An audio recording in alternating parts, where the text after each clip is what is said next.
Hey everybody, and welcome to Don't Copy That Floppy. We're a video game news podcast broadcasting live Fridays 7 to 8 p.m. Eastern Standard Time. And it is Friday, December 22nd, 2017. Almost done with 2017 this year. Can't end fast enough. I'm your host, Lex, and I'm joined by my co-host...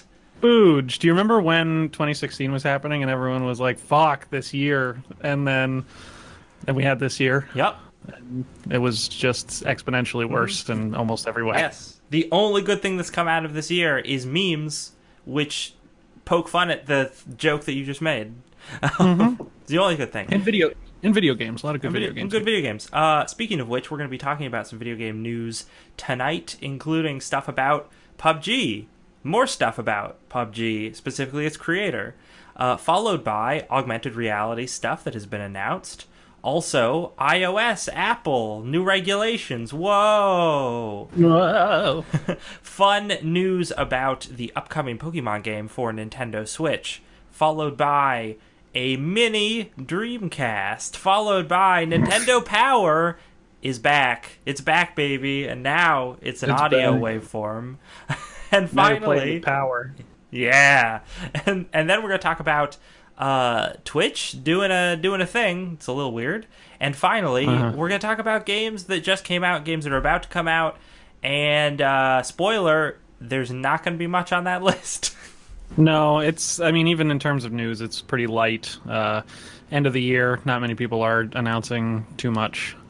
It's gonna be kind of a dead zone for a little while until probably January, February. Everybody's at home eating their Christmas ham.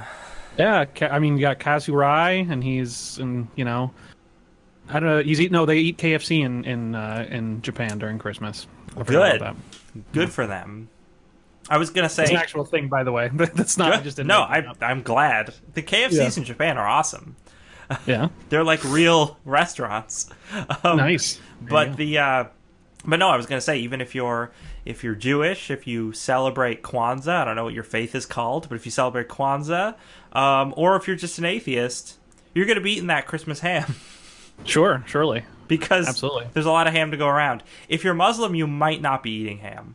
But probably not. Yeah, have it anyway. It's fine. There's plenty of ham. Break your God's law just for this one day. Just this once. Trust me. Millenniums of tradition. It's okay this one day. Jesus said so. The ham's great. It's great. Yeah. The false Messiah said it's okay. Mm-hmm. I was tasked with making lasagnas for this Christmas. So that's weird. Yeah. We're gonna talk about your weird food choices for Christmas later. All right. Right now we got to get into news. We got to get into PUBG. Going to talk about the correct choice of meals, which is chicken dinners, and how you should be winning them. PlayerUnknown's Battlegrounds is out, Lex. Can you fucking believe it? Oh. Can you believe it? I can't. I really can't, actually. It's surprising. It's only been like 7 months. Next thing you're going to tell me is that Ark Survival Evolved came out. I think it did. Nope. Not possible, okay? Not possible. Hey, that's different. Ark Survival Evolved's been in early access for like fucking 12 years or something. No, PlayerUnknown's Battlegrounds 1.0 is officially out. And I'm so fucking happy. And you can eat it, Lex. I know you don't like this game, but it's great. And I'm having a lot of fun with it with my friends. Big things that kind of came out with the launch that have been on the test servers so far have been the new map, Miramar, which is kind of a deserty map. I think it's supposed to be kind of like Mexico, I think. Which is different from the kind of like Eastern European, Russian kind of map that they had before. They added vaulting, so you can now vault over things. You have a replay kill cam, which is something that I really wanted for a long time. Basically, you can see who killed you, because in this game, if you've not ever played it, oftentimes the way you die is instantly and without any acknowledgement of where it was coming from. Yep. So it's often hard to kind of better yourself in the game because you don't know how you died. And the 3D replay kill cam is excellent. I think actually they changed the name to Death Cam. but it basically shows you who killed you in like a couple seconds up until that point, so you can see how they found out where you were and stuff like that. Another kind of awesome thing that they added was a replay of the whole game that you had. So it basically takes like a mile's stretch of area that was around you, and you can free float the camera around and fly it all around and follow people that aren't you. You can see them on the map. You can see where people are shooting. It's really cool. I think it'll probably end up being used for a lot of machinima, and people making kind of crazy video game movies and stuff like that. Sounds cool. But the big news is that the third best-selling PC game of all time is actually out now. So good for them. Yeah, I was reading something that it has 30 million players currently. 20. I think it's 25 million copies sold. Oh, okay. Which I think it puts it above Minecraft and one other for the best PC game of all, best-selling PC game of all time. It is the most played Steam game of all time. Yeah. And it just came out. And it's also out on the Xbone. That was actually a whole controversy last week because it came out on the Xbone and then ran like shit, as PUBG is known to do. And everyone was like, "What? Why? Why is this so awful?" And all the reviews were just like, "Hey man, just play Fortnite because it's the same thing, but it runs." Right. And some people were pretty salty about that. Among them was the creator of PUBG, yes, Brendan Green. Yeah. Are you switching over to the next story? Yeah, I am. Unless you had something else you wanted to add. Well, I wanted to say that I think he just recently went on a bit of a press circuit, which makes sense because the game was coming out. Yeah. I watched a podcast with him on the H3H3 podcast. And he basically said some of the same stuff here that he said there. In general, he just seems like a really nice guy. Like he's just very calm and he's very Irish, and he's just, I don't know, seems like a cool kind of easy to get along with dude. But a lot of the things that he talks about in terms of like the game not working and stuff, he explains some of it, and it makes sense. I mean, we know that making games is not fucking easy at all. And he talks about kind of the history of Bluehole when they originally asked him if he wanted to try to make this game. They had the studio was only like 30 people in South Korea, and it's like they didn't expect the explosion at the level that it has been for this game's popularity. And he was saying that even just trying to get developers in Korea that have experience with PC games and Unreal games is like super, super hard because all of the developers there are for mobile. And he's like, just to find people in South Korea that can develop at the level that we want them to is like really fucking hard.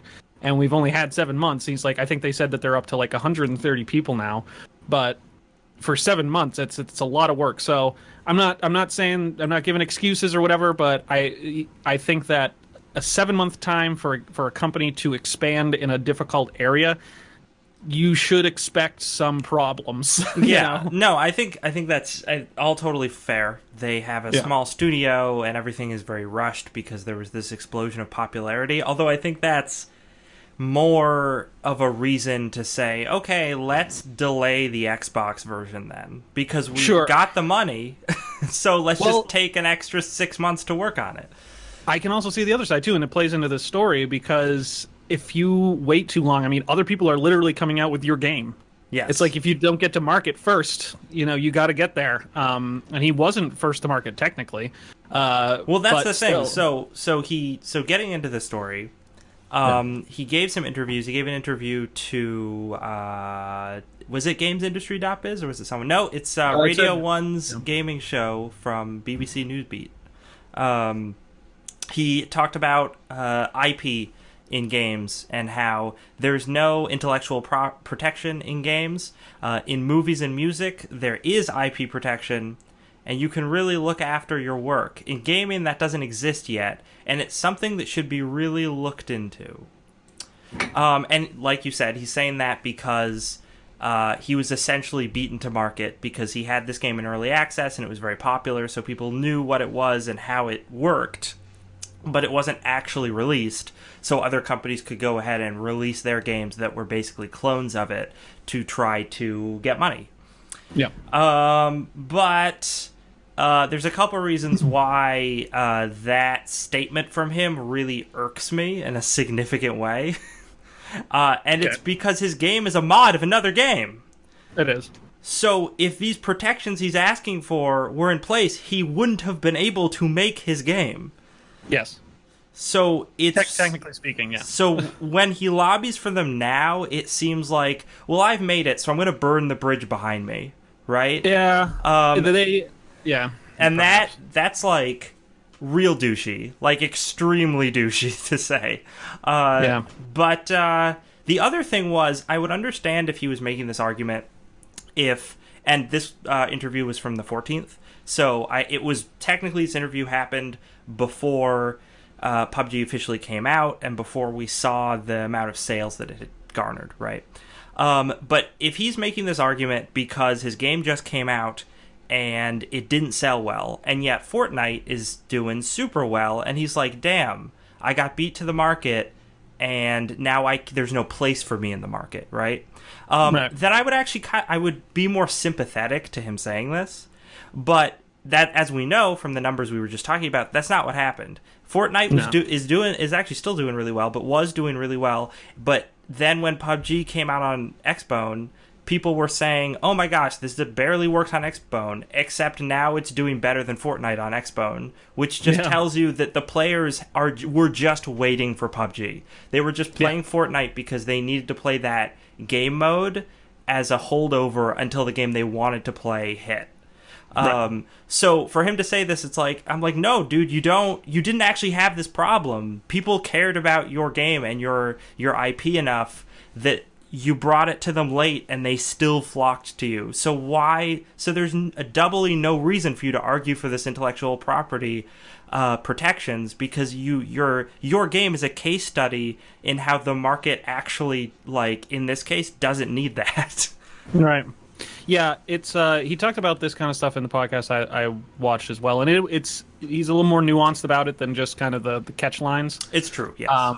And he was saying, he's like, I don't know, in the podcast at least, he was like, I don't know how it would work. He's like, I'm new to the games industry. I was a photographer before this, and he's like, I don't know how it would work. But basically, what he was talking about is like the idea with just the battle royale game mode, and specifically I don't, because if you don't know, basically he made the mods, the battle royale mod for DayZ, and then he made the battle royale mod for Arma 3 rather, and then he got asked as a consultant to Sony Online, I can't remember, the people that make H1Z1. He was asked as a consultant on their King of the Kill mode, and he kind of co-designed that, which they gave him money for as like a paid job. And then he was asked by Bluehole to come and make this full game. Yeah. And he was basically saying, he's like, I don't care if other people make Battle Royale games, but he's like, there are certain things about my version of Battle Royale that I want to at least have like some protection for, like things like the shrinking circle and the bombing area and stuff like that.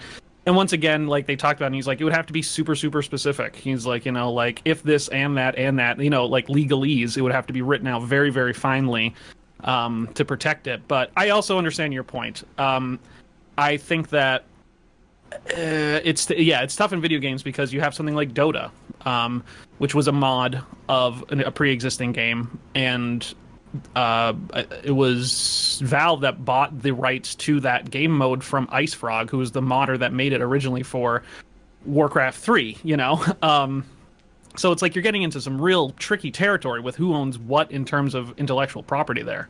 There's no doubt that Blizzard owns Warcraft 3, and now Valve owns Dota 2, but in terms of the idea there that got transferred, it's like, where's the line?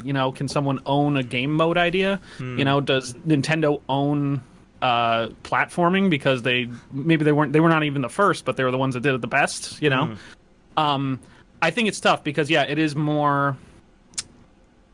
It's a gray line, and like things like game mechanics are hard to own, I think. So if it was to be done, it would have to be done very carefully because I can see that as a slippery slope. What he's talking about. Well, yeah, it's actually funny because you and I are usually on opposite ends of this argument when it comes to regulation. Usually I'm for more regulation and you are for less, but because it's your beloved PUBG, you've changed your mind. That is not the case. Because I think it's the same thing. I think it's the same thing with music. I think it's the same thing with art. I have a hard time regulating art because it's like it's tough to understand. Like, it's tough to say, well, I own this chord progression. Like, how do you say that, or I own this way of shooting shooting the scene. It's strange to me to put regulations because sure, it definitely helps the small time artists, it helps the smaller studios, but in the end you're like, it's a slippery slope because now you have like Activision being like, well, we want to regulate like the use of this gun in first-person shooters. No one else can use this gun, and it ends up being a problem, I think, if you kind of take that logical leap. Yeah, because then you're definitely going to have all of the big publishers and studios cornering the market on IP stuff because they can just pay the money to have the paperwork filed first, right?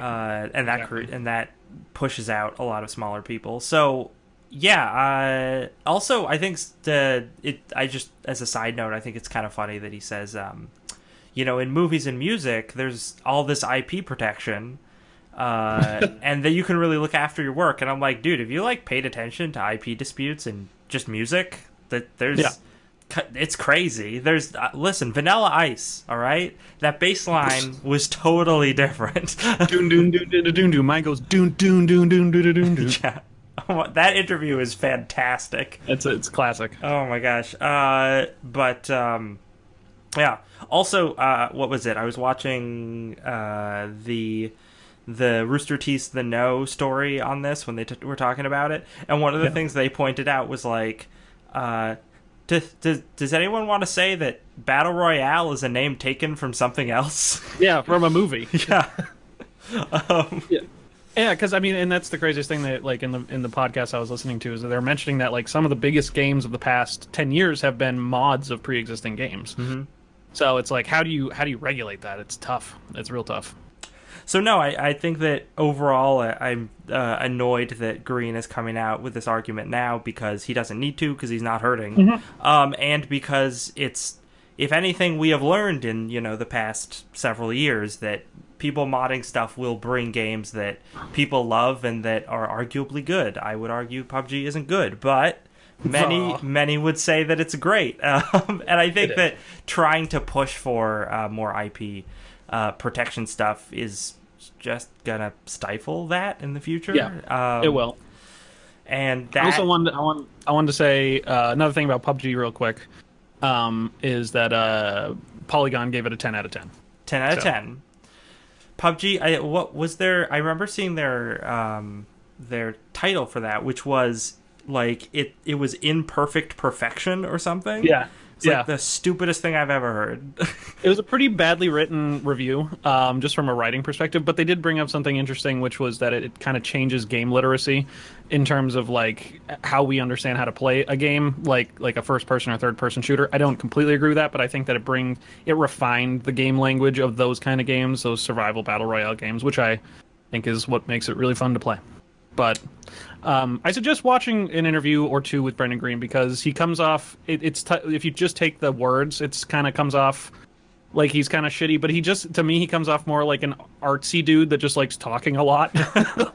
I've seen interviews with him, because I had seen interviews with him prior to hearing this statement, and I was kind of shocked that this statement came out of his mouth, because I was like, but he's so nice. Why would he say this? Yeah, so... But yeah, it's a slippery landscape for that kind of stuff. And now we can stop talking about PUBG. All right, forever. It's fine. I know how much you hate it for some reason. No, we'll be talking about PUBG next week, I assume, or we'll be talking about Battlefront 2 next week. One or the other. Well, I mean, we're going to be talking about both those until we're both dead in the ground. Yep.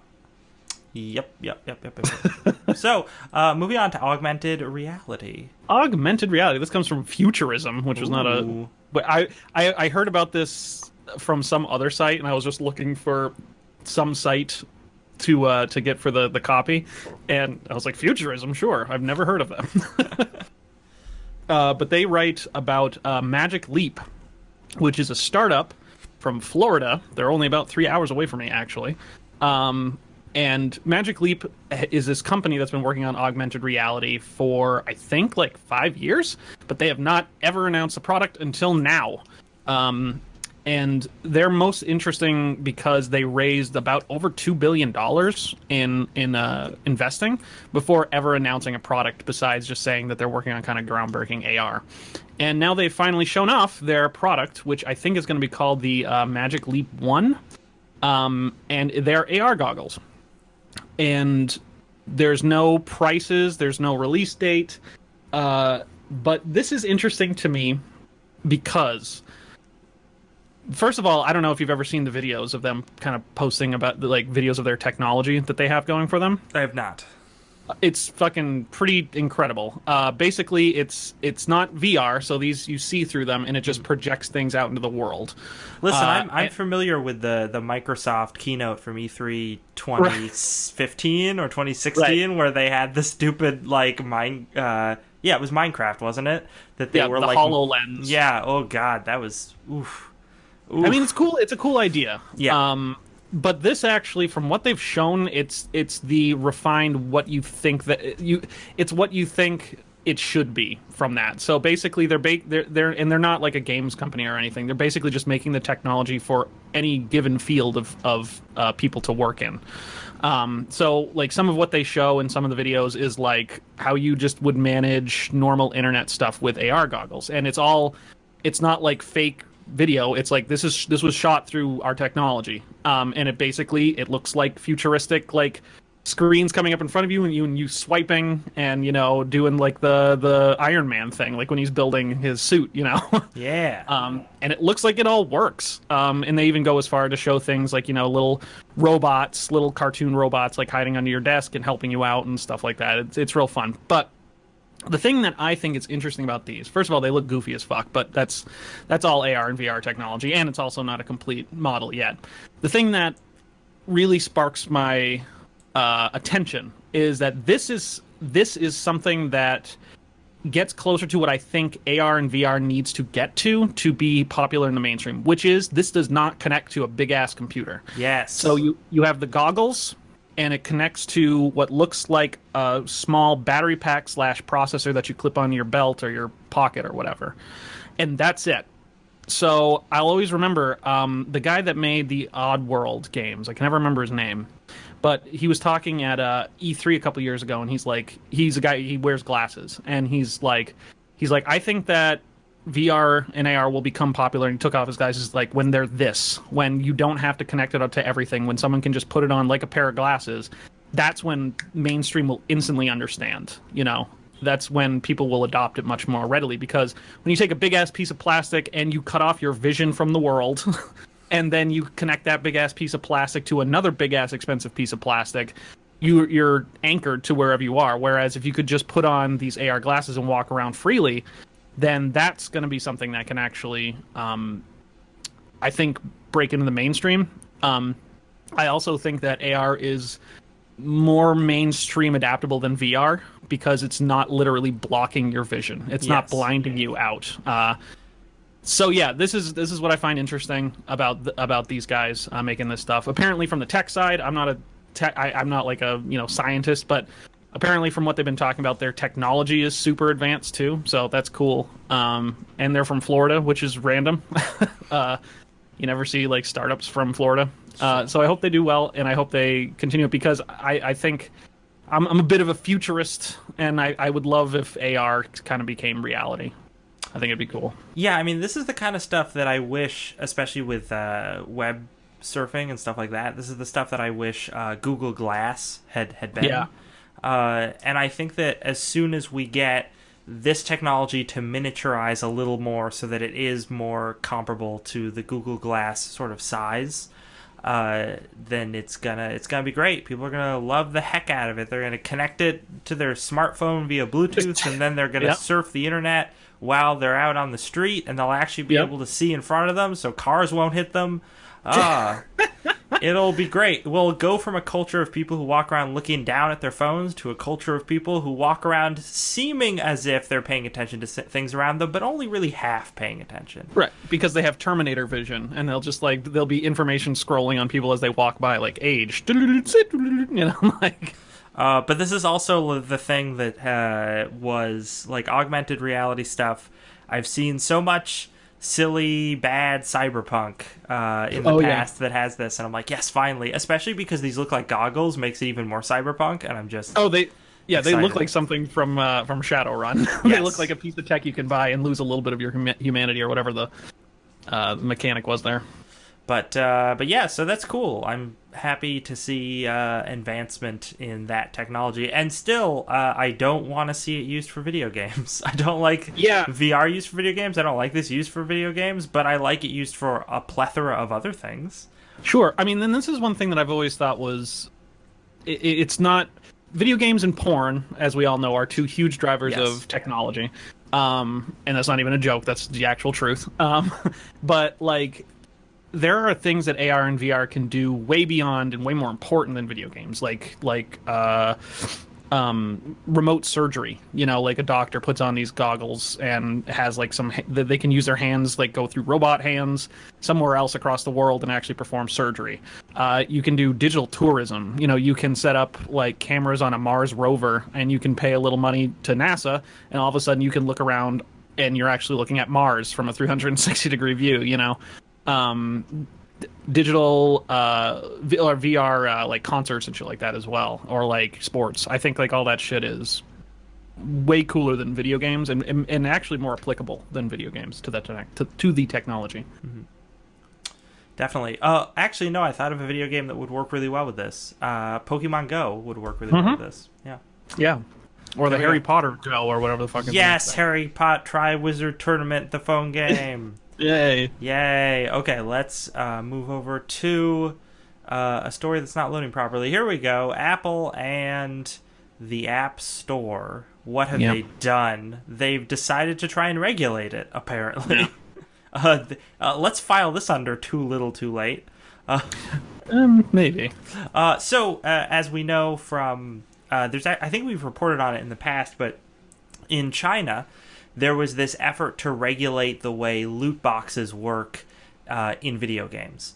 For those who don't know what a loot box is, I don't know why you're even listening to this, but a loot box is when you pay some sort of either real money or in-game currency to unlock a box that has like a crate or box that has multiple in-game items or upgrades or something in it. They're randomized. It's like getting a pack of cards from a collectible card game. In Hearthstone, it's exactly like that. Yes, it is actually a pack of cards. Or Overwatch has boxes that can give you skins and voices and shit. So in China, they said, "Hey, we need to regulate this. We need to make it so that we know." What the ratio is of the kind of stuff that people are going to get, so we know that customers aren't being cheated. And Apple was finally like, hey, maybe we should adopt a similar policy. And I'm just like, wow, Apple, took you long enough. Yeah, then this they do mention this, that there's currently no word as to what prompted the move, though Battlefront 2... the whole debacle there seems like it might have been obvious motivation. If it is, then that's kind of amazing that it had that far-reaching effect. That, like, because, I mean, we reported on that goddamn Battlefront 2 bullshit for like 3 weeks, and it's amazing that if that, which was a big debacle in all regards, if that is something that actually caused someone as big as Apple to kind of make this change, then it's good. That's a good thing. Like, people's bitching actually did the work. It actually, the voting with the wallets and voting with the comments actually worked. Yeah, no, I think that when we were reporting on how much it affected their stock, I think that's the other big companies that have money to lose take notice when big companies lose money, and they're like, "Whoa, we don't want to lose money. Let's let's make sure that doesn't happen." Right. So, And I know you said too little, too late, but honestly, I think that like probably large portions of Apple as a company don't even know what the fuck loot boxes are and don't care. Like they're just like, oh yeah, people just spend money on our app and whatever. Like they're too busy eating sushi in their special compound where they all work. yeah, yeah, they eat off of a robot woman's chest or something. Yeah, but I mean, like honestly, they probably don't give too much of a shit about it. But then when they see stocks drop that much for another big company like EA, to the point where Disney is bitching at them to not fuck up their IP, then it's like, oh shit, yeah, we got to change this. This also plays into something when we were talking about the loot boxes and the regulations, the fact that Hawaii tried to regulate or just tried to get the ball rolling for state regulation and stuff. Mm-hmm.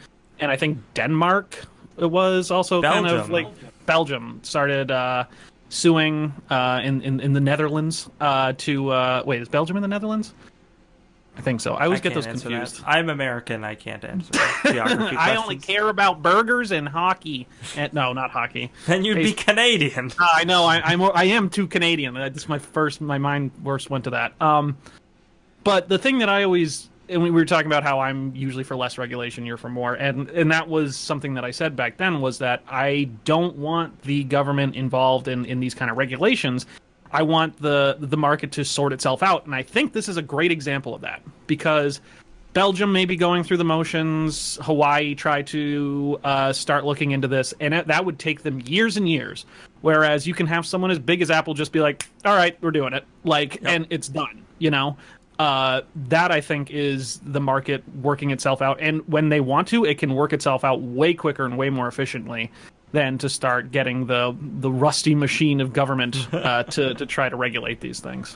I will also point out, although it's not in this article, it was in the other article that I should have kept. One of the other things that they changed in this update is stuff pertaining to Bitcoin. If anyone's paying attention to all the Bitcoin news lately, it's been a bit of a roller coaster.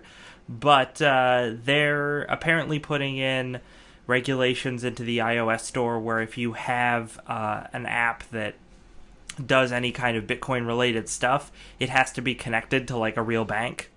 Yeah. So basically killing the Bitcoin aspect of Bitcoin. Mm-hmm, yep. Trying to make sure things don't go too crazy with it. Is Bitcoin dead? Did that happen? No, maybe, probably. Do you understand Bitcoin at all? Listen, it's imaginary currency that you mine with your computer. Yes. What's not to understand?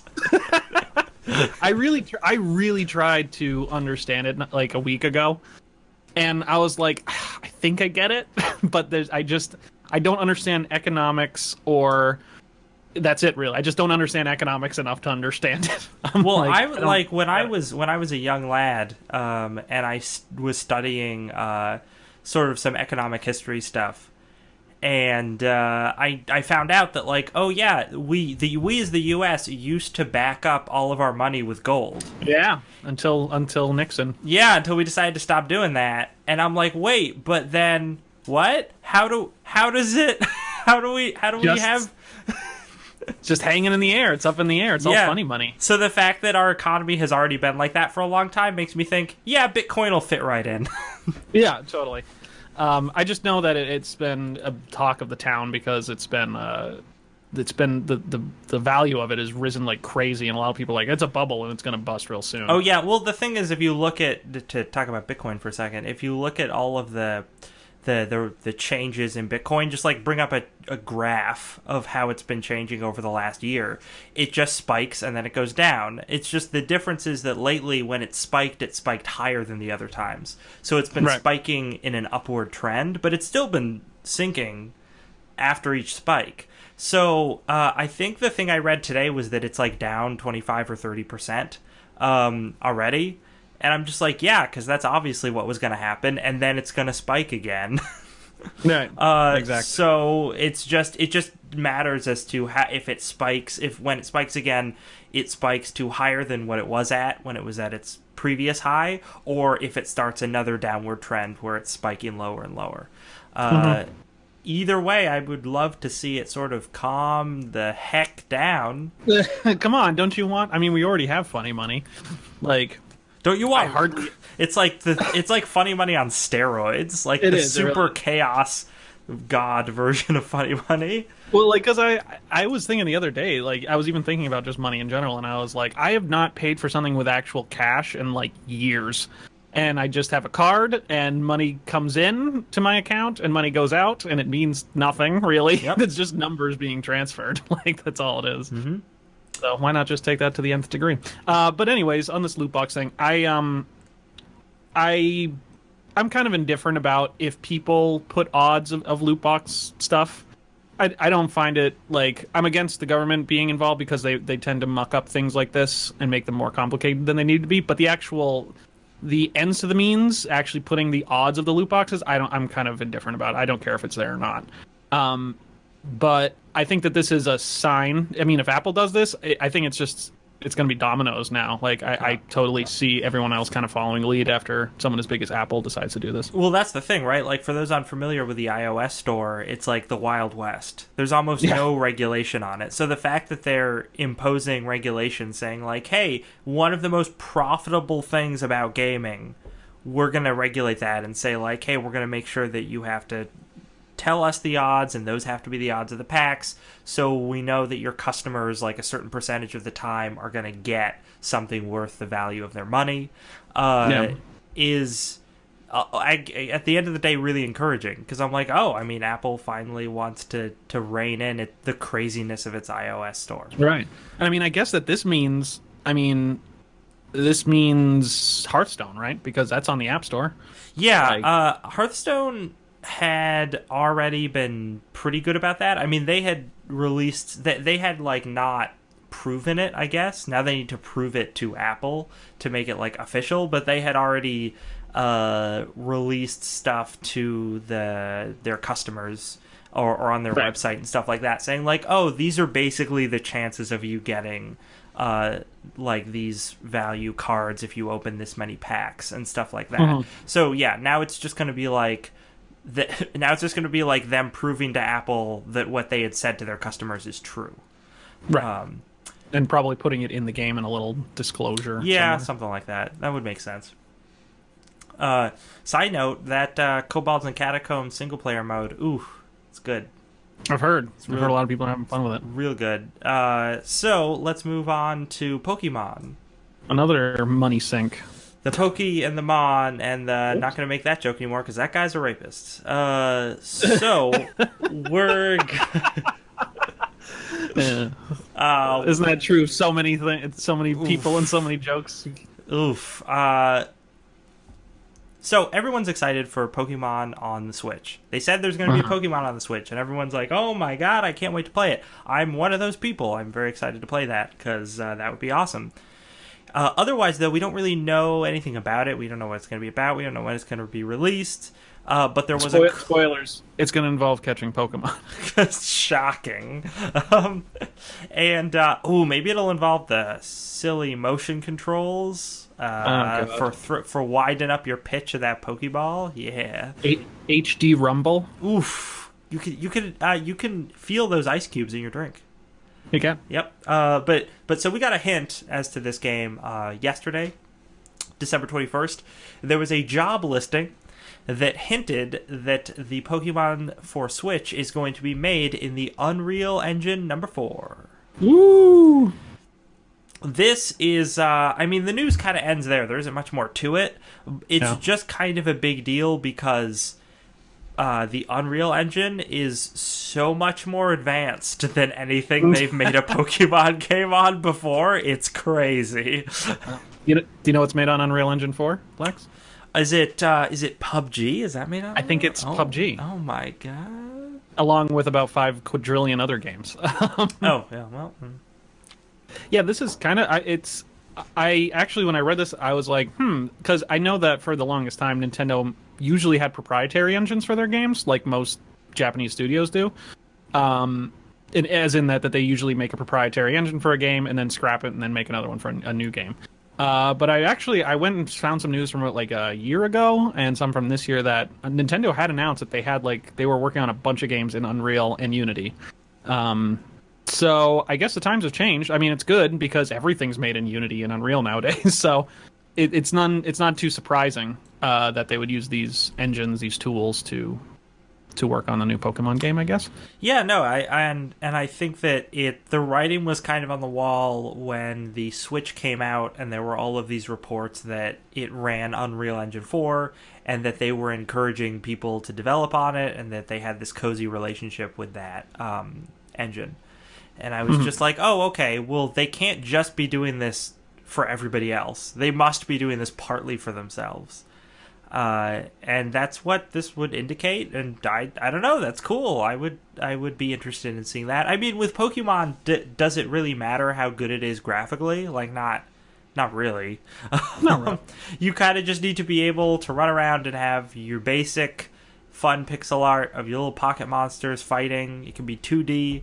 It's fine. Like, it's cool. It's cool if it's 3D and if it has high-res graphics and nice textures. Okay, but like that is not the contingent for me to enjoy a Pokemon game.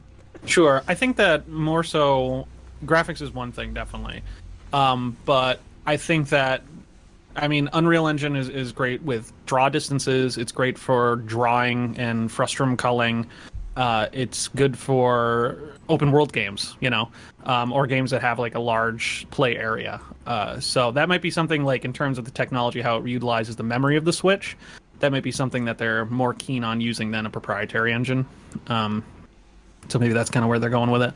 Either way, I think it's cool. I think it's great that Nintendo just keeps on opening up and keeps on being less of old Nintendo and more of a modern game company, by saying, like, yes, we're going to use Unity, and Unity is going to be available on Switch instead of making the fucking, the Wii U or the GameCube or whatever. And yeah, and it's doubly good because they're opening up and taking these, making these changes for the better when they're successful.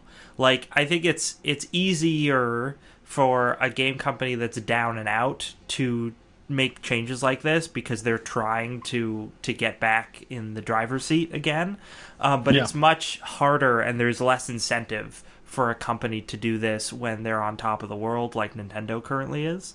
So, right. Yeah, I give them a lot of credit for that. There was also, I guess as a side note to this, there was also a story almost as minor about how they are starting development on the next Zelda game. And they are going to probably be using the same engine that they built for Breath of the Wild to make it. I would imagine so. I can't...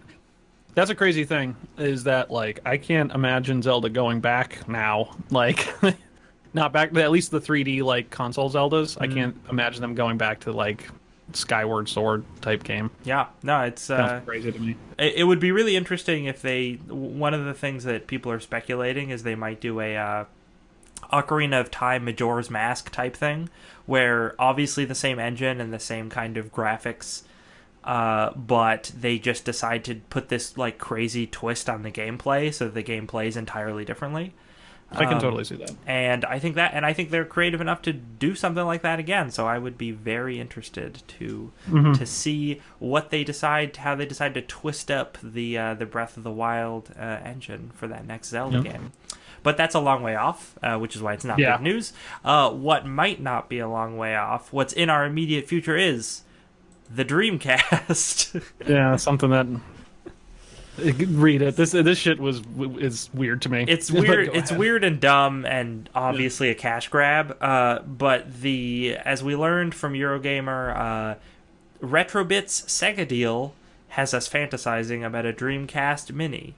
So this is news from the 20th, 2 days ago, and we find that Retrobit, who make retro clone hardware, have signed a deal with Sega to make accessories for the Mega Drive, Saturn, and Dreamcast consoles I feel like that's a technical term, accessories. Accessories. And people would say, why? But those are consoles that are not in production. Why would they be making accessories to them?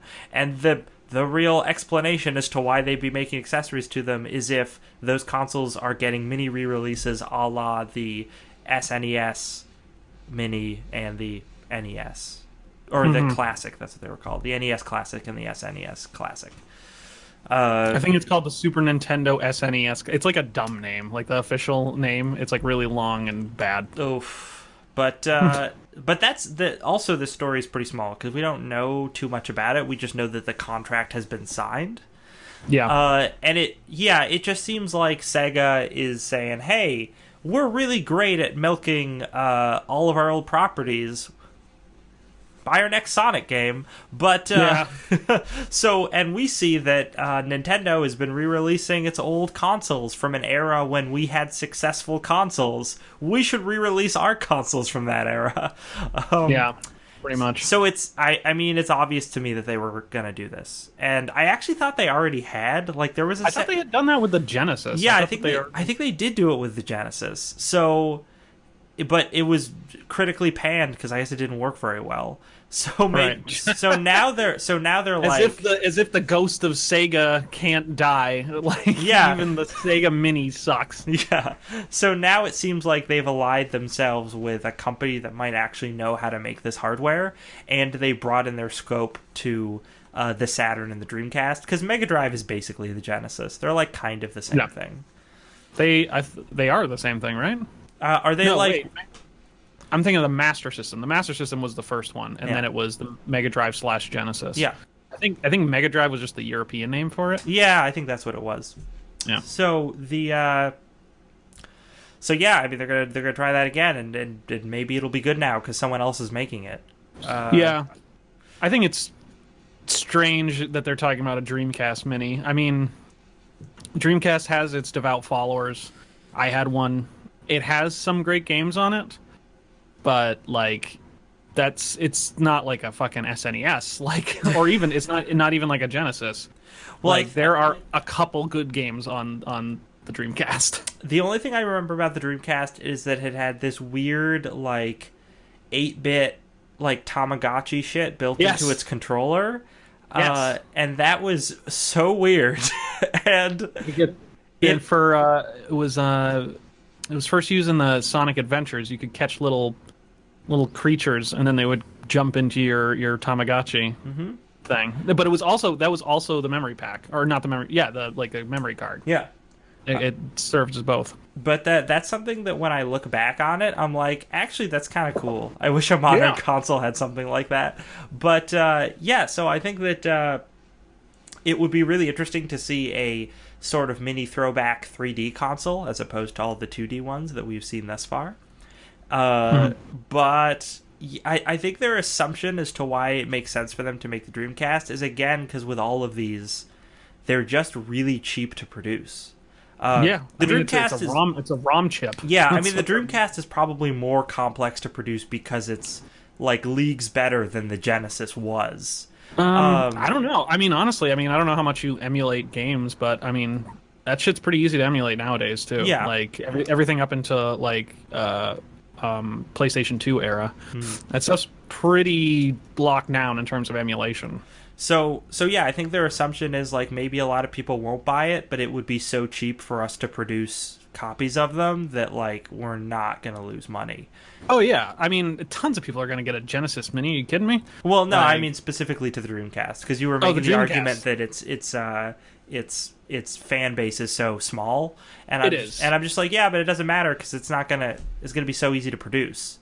So, it would, yeah, and as small as it is, they would make money on it, because there are people. Fuck, I might buy one, like I don't know. I think that the Dreamcast, the nostalgia for the Dreamcast, and even maybe the mystique of it for people that didn't have one or never played one, is high enough that it would probably sell decently. At the time, Dreamcast didn't do. It did all right, but it didn't do. I mean, it sunk the company essentially in terms of. It did all right. I mean, it sunk the company, but it didn't do good enough to keep Sega afloat. Even though, I mean, the Dreamcast was the first online console, Phantasy Star Online, that was on the Dreamcast, right? Phantasy Star Online, $99.99 when it came out, 1999. The classic It's Thinking. Oh yeah, we went over that in a story before. That was weird. Yeah, It's Thinking. I remember that. And the only thing, if they really want to make this authentic, is that they have to make it sound like a fucking boat motor, because that fucking console was loud as shit when you played it. It was just like constantly. It was so fucking loud. Awesome. But yeah, it's kind of interesting. Good on, I don't know. Good on Sega, I guess. Like, fuck it. They just continue to be strange and somehow survive in this new world. Just keep trying, Sega. You'll get there eventually. Yeah, you'll get there someday. Speaking of old things that have long since died off, Nintendo Power. Nintendo Power, actually not even so long ago, which I was actually surprised. So Nintendo Power, if for anybody out there, I don't, if we have any listeners that are younger than, I don't know, 16, may not know what Nintendo Power is. It was basically a propaganda magazine from Nintendo that you could get in the mail, and it was not much different from like EGM or, you know, any of those old gaming magazines, Game Informer, stuff like that, except it was completely Nintendo centric. And when I was a kid, it wasn't until I was like 25 that I realized that Nintendo Power was made by Nintendo, and it's a complete fucking like propaganda advertisement magazine. Yeah, it's just a big advertisement as a magazine, but that's fine. Nonetheless, the magazines were awesome. Like they were really fucking cool. But it's been dead actually since 2012, which I thought it died long before that. I didn't know that it went to 2012. It's kind of crazy. It has ceased publishing. But the last editor-in-chief, I think the last editor-in-chief, or at least he was the editor-in-chief from 2007, Chris Slate, has started up Nintendo Power again as a podcast. And I think it's kind of neat. Basically what it is, it's like a Nintendo Insider kind of podcast. I haven't listened to the entire episode, but apparently he talks to Aonuma, who is the creative director of Breath of the Wild. They talk about Breath of the Wild, its creation, some kind of decisions that they made about the DLC. They mention, and this is an editorialization by the fine writer at Kotaku, saying that the most recent DLC where soft boy Links get a badass chopper. Let me tell you, Link ain't no soft boy. Okay? In fact, he doesn't have much of a personality at all. So kind of a misstatement there. But nonetheless, I think it's kind of cool if you're a Nintendo fanboy, fangirl, fan person, and you're really into. I'd like to listen to the rest of this to kind of see what it actually is, but it seems like it's like an insider view into Nintendo stuff. If they continue to do like developer interviews and talks and stuff like that, I think that's really cool because Nintendo, in terms of their developer side, are some of the most cloistered and kind of secretive. Mm-hmm. They don't usually talk about the development of their games too much. So if they could continue this and actually have, like, I don't know, like some people from the creative team of like Super Metroid or something talk about the creation of that game, like that'd be fucking awesome. Like I'd totally buy in on that. So yeah, there's no Chris Slate hasn't said that if it's going to be regular, if it's going to be on a schedule or whatever, but I think it's kind of neat if it kind of continues down this path of like diving deep into some Nintendo properties. And if you're a Nintendo person, then I think that's all for you. Yeah, they should totally make this a regular thing. In fact, it's astounding to me that they didn't already have an official podcast like this, because like a podcast is so much cheaper and easier to produce than a print magazine. almost 100% cheaper. Yes, because podcasts are very easy to make. Especially if you're already in the company that you're trying to get the interviews from. You missed my self-deprecation. But oh shit! fine. Yeah, no, they're so cheap to make, Lex. They're so easy. Sometimes they need a Patreon to make them. We're gonna get to that later. Sometimes you only need $10 a month to make it. But no, I think this is great. I think they should definitely do this, and it was an obvious move. Yeah. But moving to something else. I just want to say I'm upset that I when I was younger I threw away my whole collection of Nintendo Powers because I had like 12 years worth. Bad call. I know. Especially, I don't miss all of them, but I miss some of them, like the Mega Man X issue that had the silver cover. That shit was cool. Yeah, that is cool, man. So, Twitch. Oh, Twitch. Yeah, Twitch announced a reality show. Why? I don't know. This seems really fucking strange to me. So basically, to read it directly from TechCrunch, Twitch is planning to highlight some of its most promising users in a reality show called Stream On, which is A little on the nose. It's a little on the nose, a little uninspired. The Amazon-owned company. I always forget that they're owned by Amazon. Video game streaming company says that the show is for participants who are, quote, right on the cusp of making streaming full-time a possibility, unquote. More concretely, it's holding auditions for users who have already achieved partner status. The FAQ discourages applicants who are so inexperienced that they might not benefit much from participating, but also those who might not be so well known that they don't need the exposure. So basically, they want to get people that aren't like crazy popular. They don't want Dr. Disrespect. Well, no one wants Dr. Disrespect now, by the way. Not something that we covered, but he had a little bit of a drama on his own. No, I heard about that. That was... Whew. And he's had some personal problems being unfaithful to his wife, which he announced for some reason and kind of jumped off of Twitch, so who knows. That's besides the point. But they don't want people like him or like super popular streamers like Lyric, as they mention here.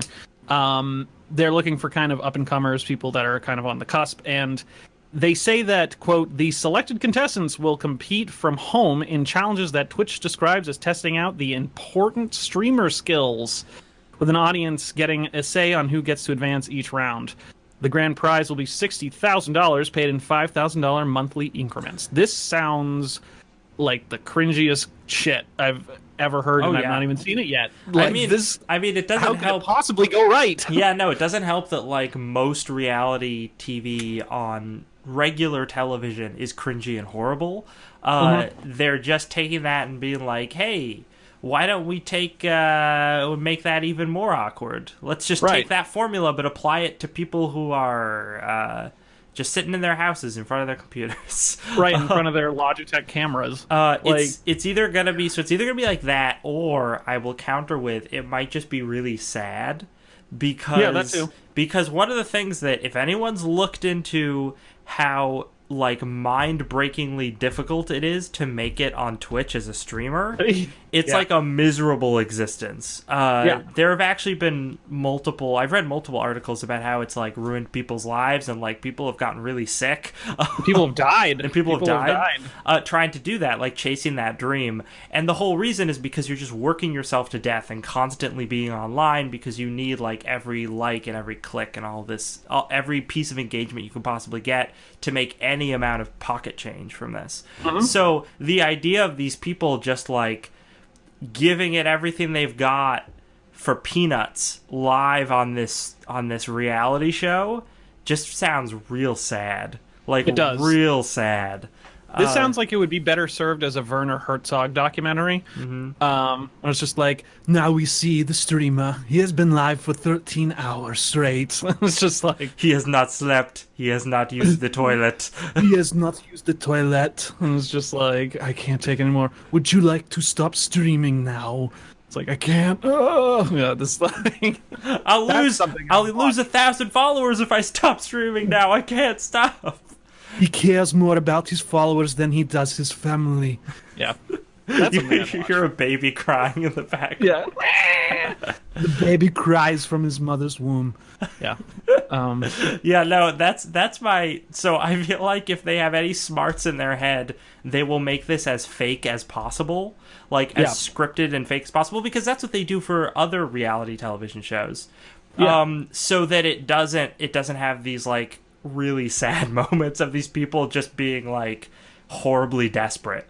Right. It's like, I can barely make rent. I need more Twitch subscribers. So more bits. More bits. And also, like, did they not like the last like video game reality show thing was The Tester, and that shit sucked. So like, I don't know. I don't even remember that.